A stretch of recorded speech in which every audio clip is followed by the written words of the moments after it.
Generic greetings and welcome to the Generic Awards Ceremony 2013. This is my opportunity stroke excuse to look back over the past year and hand out awards. There is no hard or fast rule to any of these awards, only that in general the games have been noteworthy for one reason or another. I can hand out the awards to whatever game I wish. The game doesn't even have to come out this year, it just has to be particularly noteworthy or whatever. Some of the awards are serious-ish, but not really, and some of them are definitely not serious at all. So take all of this with a pinch of salt and treat it more of a summary of the past year of gaming on the channel. So, the first award, the award of Game I Didn't Think I'd Like, but actually I really do, goes to Democracy 3, and the reason is quite simple. I didn't think I'd like that game at all, but actually, I really did. It's quite self-explanatory, really. The thing is, I really racked my brain and had to do a lot of self-reflection, really, to figure out why I actually liked the game, because the whole democracy thing, part of it, the actual theme, is really dry, and I am not a political animal. I do not really like that sort of subject matter.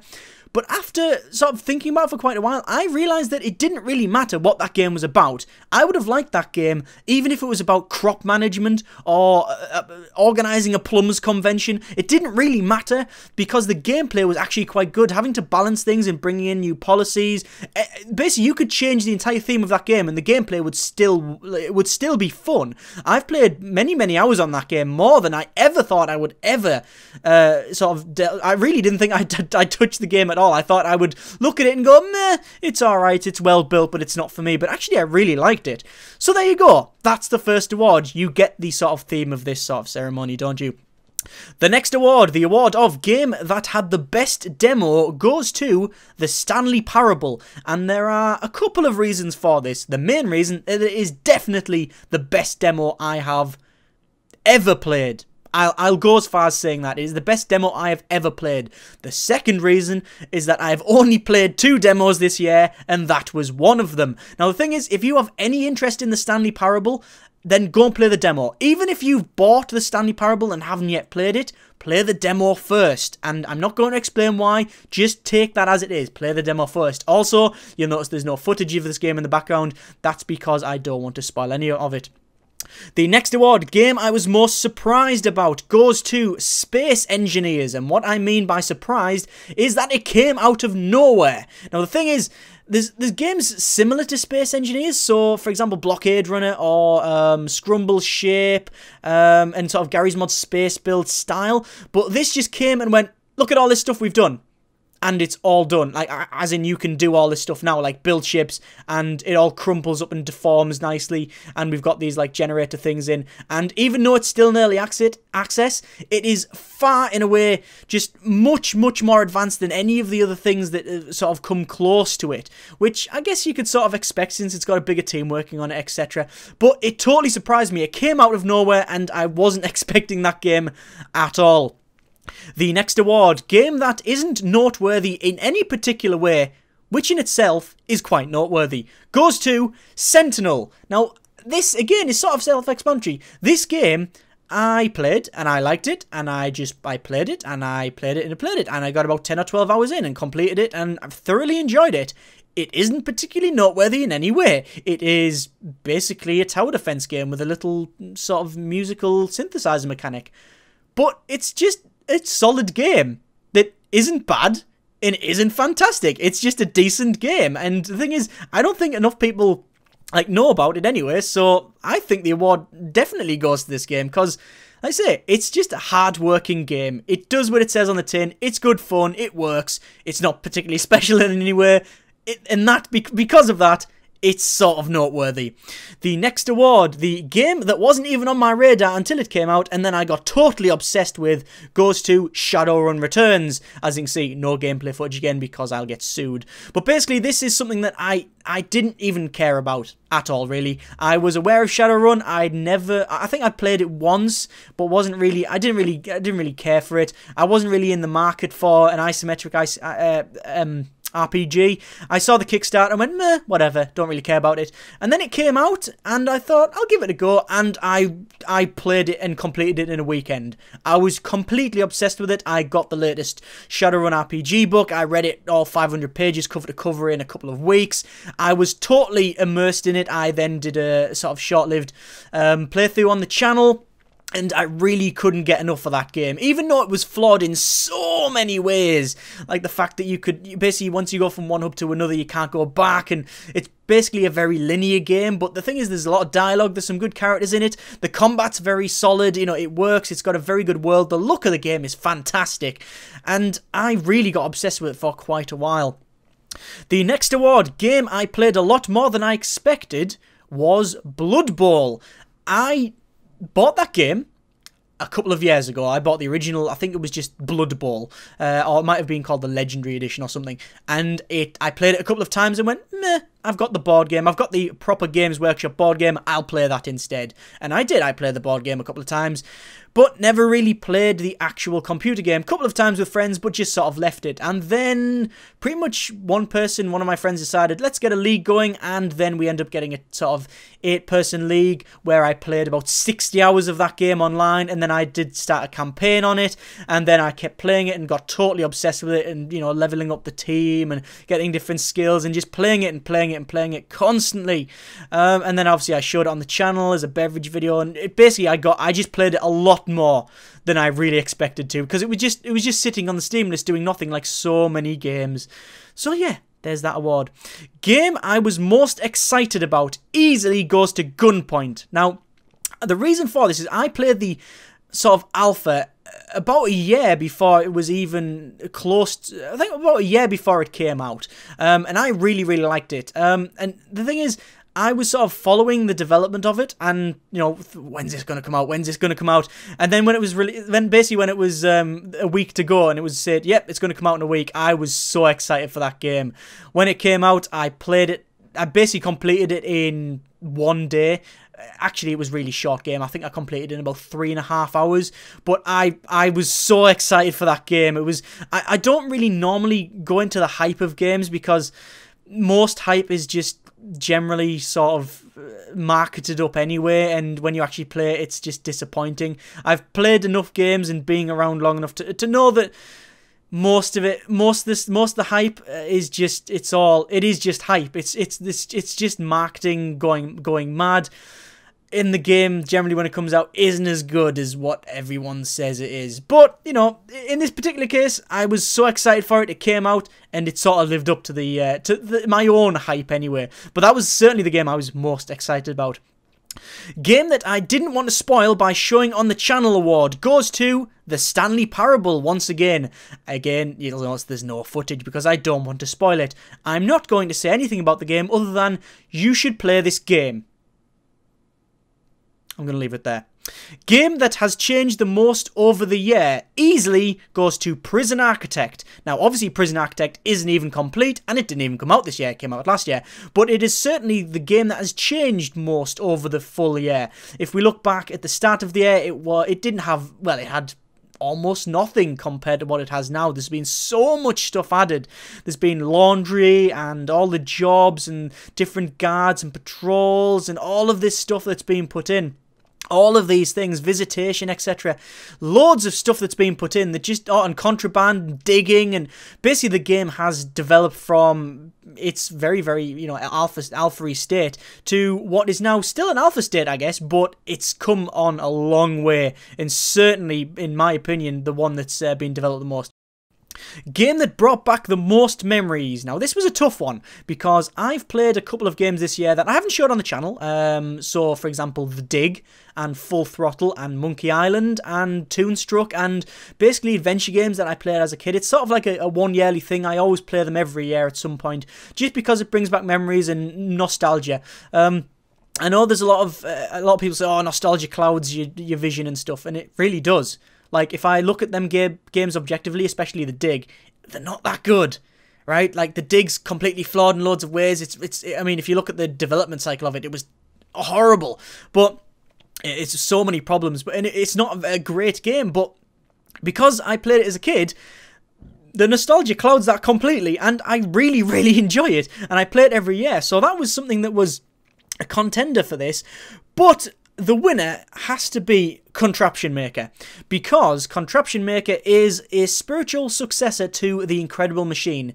The Incredible Machine was probably the very first computer game I ever played.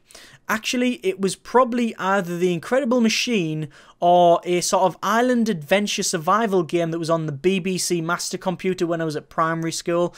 The thing is, it was so long ago, I can't even remember which one I played first. All I can remember is that I did play The Incredible Machine, and playing Contraption Maker, even though it's obviously better graphics and better looking, and physics actually, it works properly. It just brought back so many memories thinking about, oh, I remember when I used to play Contraption Maker and, use like a firecracker to set off the hamster cage that would then pop the balloon and the chicken would lay the egg and all that sort of thing. It's just a Rube Goldberg simulator, really, but it certainly brought back the most memories. The award for game I played the most online. Now, again, this was a bit dodgy because I played Blood Bowl a lot online. I also played a couple of games that didn't really feature on the channel online. I played a bit of Counter-Strike. I'm partial a bit of Counter-Strike now and again. And played Battlefield 2142, which is obviously one of the best games, if not the best online game ever created, in my opinion. But I think I have to give the award to Guns of Icarus Online, because that was something that at the start of the year I played an absolute crap ton. I think I played about 40 hours in 3-4 days, about 4 days I think. God, that was a lot. It's unbelievably good fun. If you have a good crew, basically, if you're on Skype with a couple of friends and you go on Guns of Icarus Online with a ship and you're all coordinated, it is immensely good fun. If you haven't played it, then I would recommend you give it a go, especially if you're going to jump in with some friends. If you basically all get like the bundle pack or something where you get like 4 copies, then I would recommend you do that because it's immensely good fun. It's basically a team-based airship game. I did a preview video of it. You can go ahead and watch that if you want, but it is great. There's nothing really else like it. I think there's one called Air Buccaneers or something, but as far as I'm aware, it was unfinished and it's buggy and nobody really plays it. Everybody does Guns of Icarus. And it's just, even the world and stuff, it looks quite good. It's like a steampunk style world. It's just good, okay? And I certainly played that game the most online. Game that has kept me interested constantly goes to, unsurprisingly, Prison Architect. I have played this game... how many hours? I don't know. Over a couple of 100 hours easily. I mean, I've made over 130 videos that are on this channel. There's even more videos that were not good enough that I didn't show you. There's times that I've just played it single player. I mean, the thing is, because there's updates coming out every month, every time I sort of start to get a little bit bored of it, I think, there's nothing more else to do. Something new comes and it's like, yes, rekindled the fire and I can now play it a bit more and, basically get excited about it again. And I certainly, that game just, every time I thought I'm going to get a bit bored, something brings me back into it and I keep playing it and it just kept me interested. If there was one game that gave me most value for money, in fact, that should be an award, most value for money, it would be Prison Architect, because I've played it I've certainly probably played it the most, but it's definitely the one that's kept me the most interested. Certainly, I've definitely been engrossed in that game more than any other game really on this list. Game that I wanted to play more of, but never did. Now, that could be several games, because the thing is, I've actually come to a point where I play a lot of different games now. I didn't think that when I started the channel. Actually, I didn't really know what I was doing when I started the channel. I think that's obvious. I pretty much don't know what I'm doing now. But one thing that surprised me is the amount of games that I actually go through when I'm playing them, and just basically doing a preview of them or just a quick beverage or whatever. And I go through a lot of games, and there's some games that I go, that was pretty good, that I want to play that again. But for whatever reason, I just never get back into. And that easily goes to Sanctum 2, because that game is really enjoyable. I love tower defense, and I love the original Sanctum. I really couldn't wait to play Sanctum 2. In fact, Sanctum 2 was probably the second of the list, which game I was most excited about. I really was excited for that game, and when it came out, I played it quite a bit and did a preview video of and played with a couple of friends. But it is best co-op, and I think that's where it sort of fell down for me, because I ended up not like, basically there's only a couple of friends that actually like that sort of tower defense FPS tower defense. Not many of my friends actually like that sort of thing, so I only ended up playing it a little bit with friends. I think I played it once as a sort of jump in online thing, but never really played it as much as I wanted, which is sad because it's a very good game. And it's probably good value for money because there's a lot of DLC, but the DLC isn't just rubbish DLC. You actually get a fair amount with it. You get like 4 maps and other guns and other characters with it, so it's probably fairly good for that as well. But like I say, I wish I played more of that game. I should really jump into that. Game with the most memorable atmosphere. Now this, again, was a little bit dodgy to pick because I think Gunpoint's got a good atmosphere. I think the Stanley Parable certainly has an atmosphere, although it's really, really strange. There's a couple of other games that could be in this one. Evil Genius, for example, has got a fantastic atmosphere. Fantastic, because it's so humorous. But I think it has to go to Papers, Please, because of how dark it is. Just because you play that game and you do get a sense of basically everything is put in there so that you do get this sort of dingy, depressed, downtrodden feel. Everywhere you go on that game, everything you do on that game has got that feel. It has got just the feel of the game. It's probably one of the sort of, I wouldn't say a best feeling games because it doesn't give you a best feeling, I don't think, but it's definitely one of the games that has the most feeling, and certainly the one with the most atmosphere to it, even though it is dark and harsh, but it's certainly got the most atmosphere to it. Game with the most elegance. Now again, I really award this to Gunpoint because that game is quite simple. It's only got a couple of mechanics, but I think I have to give it to Sokobond because that is an extremely simplistic game. It's a puzzle game. You move things around, you join stuff up, you have to get them to a particular point. The graphics are very, very simple, very well, they're basically primary color based, I guess. The sound is very simplistic. The whole game is very simplistic but elegant and nice, and just I enjoyed that more than I thought I would. In fact, you can if I generally do a preview of a game and then keep playing it, it's generally it's quite a good game. But this game was just it proved that less is more, and I played that thinking there's not much to this game, but because of that, it's very good. It was certainly the most elegant I've played this year. Game the most requested that I play goes to, easily, everything except the things that I actually played. Basically, if I featured a game on this channel, it doesn't get this award. If I haven't featured it, it gets this award. Because every time I feature something, whether it be a preview video, whether it be as a construction video, whether it be a beverage or even a summary, doesn't matter what type of format I feature a game in, you can guarantee in the comments section there'll be comments saying please play this other video, and generally it's the flavour of the week game as well. So for example, as of late, play Starbound, play Rust, play DayZ. That's the games that people want. And then in a couple of weeks, it'll be something different. And the thing is, I only have a finite amount of time. I'm not really saying that I don't actually appreciate that, because the fact that if people want me to play games and want to see that means that, you know, they actually either want to see that and they want to see me play it as well. So that I I can understand that in a way. I sort of appreciate that in a way. But on the other hand, I really can't play everything. But like I say, this award certainly goes to everything that I didn't play this year. Game the most requested that I play. Again, because I've featured games and sort of stopped doing them, this was very, very hard to decide. It was basically only between two contenders.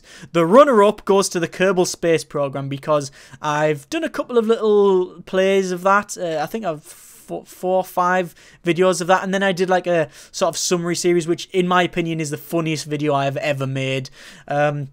The summary plus Kerbal Space Program is probably the funniest video I have ever made, in my opinion.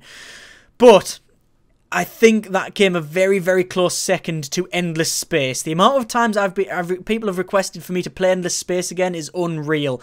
Basically, you can pretty much guarantee that any video that I make, there'll be one comment there, at least one, saying, can you do Endless Space again, please? And I sort of understand that, because I really did enjoy Endless Space, and when Disharmony came out, I played it and I just didn't like it. I just didn't like the Disharmony expansion. It changed so much stuff, and I didn't really understand it. And God, it was just impenetrable in its level of difficulty and basically the amount of changes and the lack of sort of documentation to try and figure out exactly what have changed, and the fact that, you know, you basically had to go and read wikis and tutorials and to figure out what exactly had changed, and most of it was for the better, but some of it was certainly not for the better.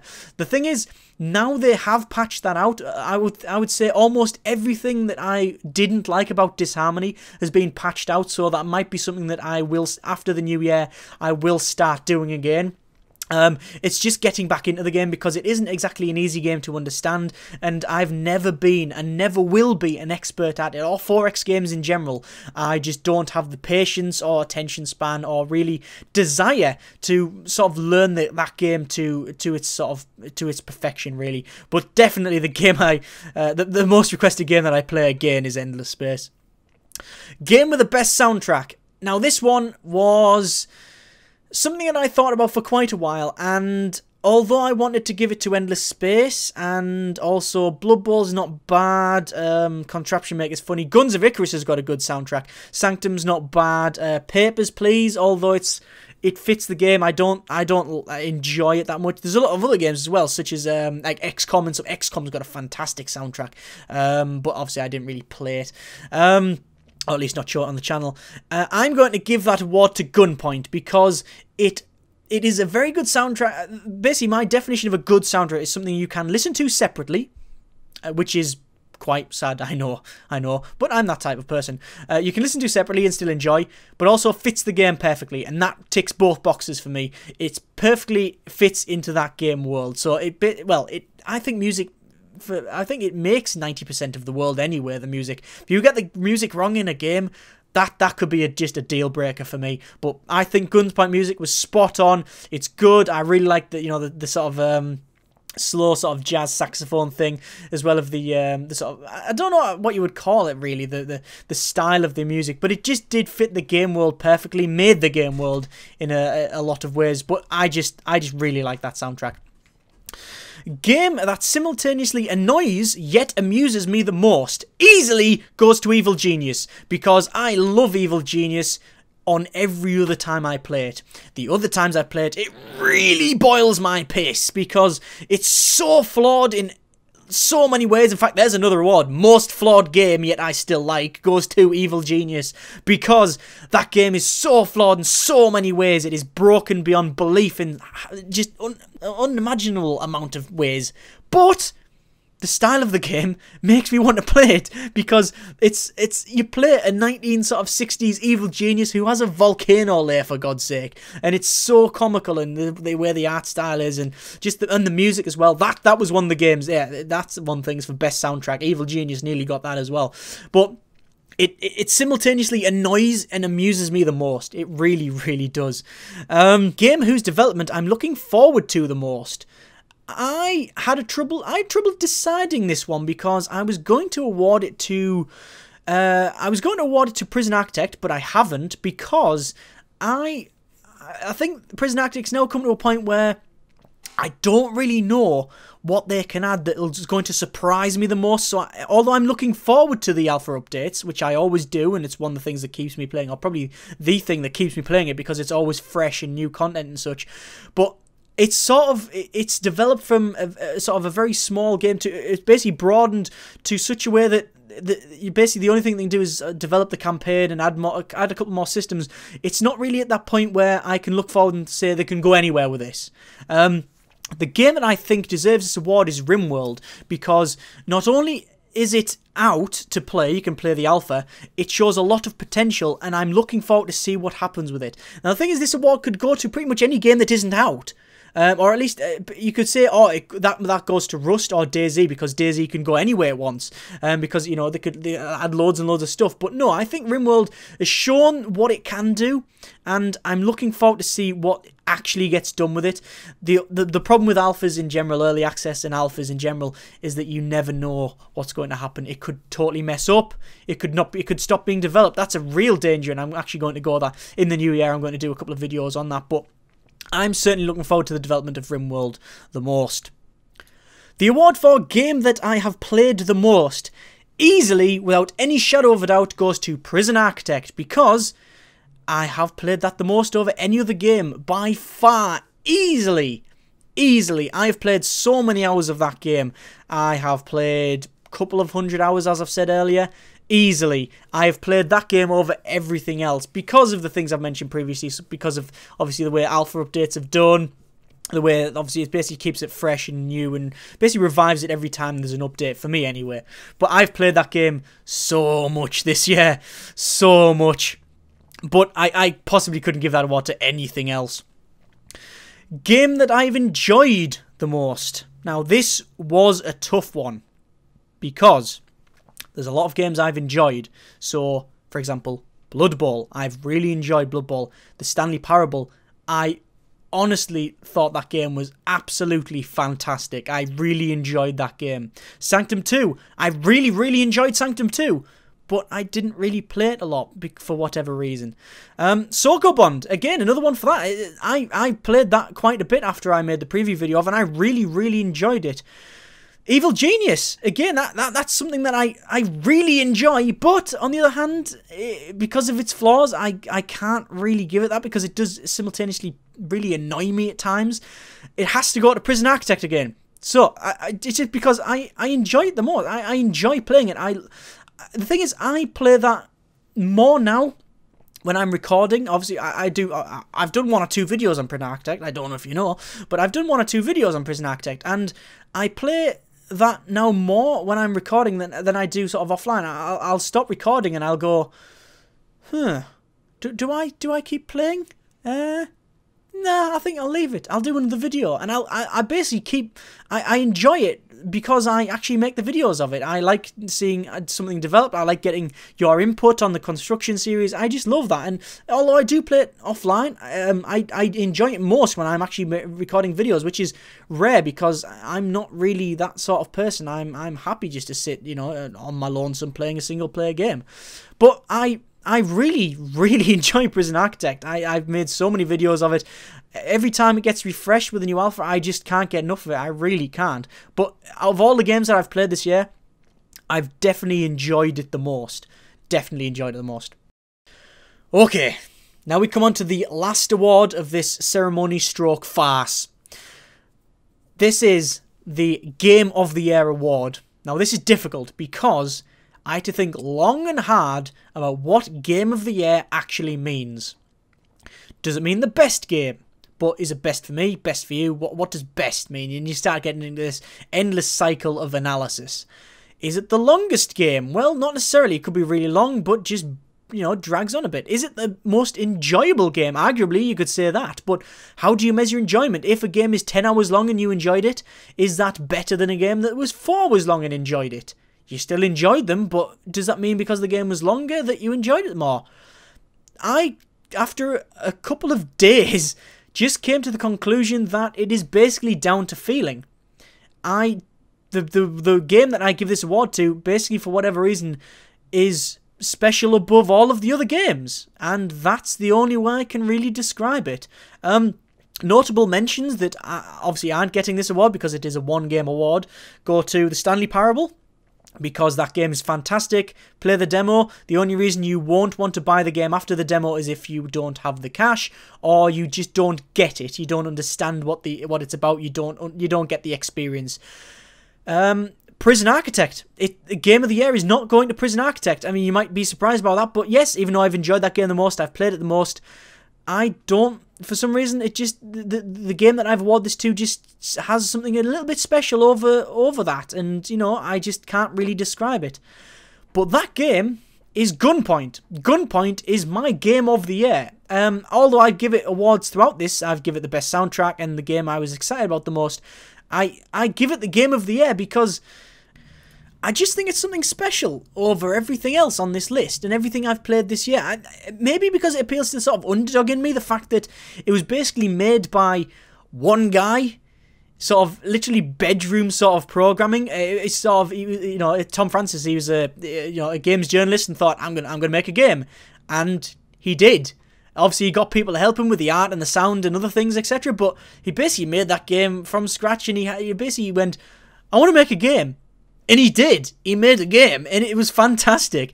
It also appeals to the sort of designer in me because, you know, I do have that sort of mind, and, you know, basically throughout all my whole life, I've been doing, you know, designs for war games and board games and card games, etc. Nothing published or anything, but, you know, just as a sort of a hobby. And the thing is, Gunpoint is so simple. It is, again, it almost won the Elegance Award, but everything about that game is enjoyable. There's nothing that I can really say about that game that was bad. The soundtrack was good. Everything was good about it, but it was basically, it was fun to jump around. He designed it in a way that I liked, and it sort of appealed to that part of my mind where it was designed so, right, I'm going to design a jumping mechanic that's really fun. And it was fun. You can jump around and jump all over the place and clamber onto walls and climb around. That was fun. And then the fact that you got Crosslink, where you could rewire all these things and basically sandbox it and do it the way you do. But it was very condensed. And they were basically the only mechanics in the game. I mean, the other stuff, like the fact that you could hold guns or you could, you know, that sort of thing. You don't even need that. Take the guns out. You know, you could hardly use them anyway because you only have a certain number of bullets. But the rest of that, just, you know, it was very condensed. It was very focused. It just worked. And I just can't get enough of the game. I've played it probably 4 or 5 times through now, and you know, I've played it with the developer commentary. I'm listening to how he developed it, and I really like the art of it. I really like the soundtrack. There's nothing about that game that I didn't like. If anything at all, it was a little bit too short. But I mean, yes, you can complete the game in 3 hours, but then you could go back through and do it different ways, and you could do speedruns in it, and it's just the game that I think deserved the award. It's just the game that was just special for this, for some reason. I'm sure a more competent reviewer would happily explain exactly why they liked it, but I just felt that it deserved the award, and I just can't really describe it really any better than that. But yeah, Gunpoint, my game of the year. But there you go, that is the Generic Awards ceremony of 2013, my excuse to really look back over the past year. There's so many other games I could have mentioned, but sort of didn't for whatever reason. If they've got an award, it's because they stood out in some particular way. Please feel free to post in the comments about what you think deserves awards, make up your own awards, what awards you would give to certain games. I've deliberately not given out any bad awards on this because I'm not really that sort of channel. Generally, if I feature a game on the channel, I enjoy it. There's only been a couple of games that I've featured that I've actually said, you know what, this isn't really worth your time, or really I don't think that's sort of worth it. The other channels do that, and that's fine. And the thing is, they're far more competent at it than me. Thank you very, very much for watching. Take care, and generic partings.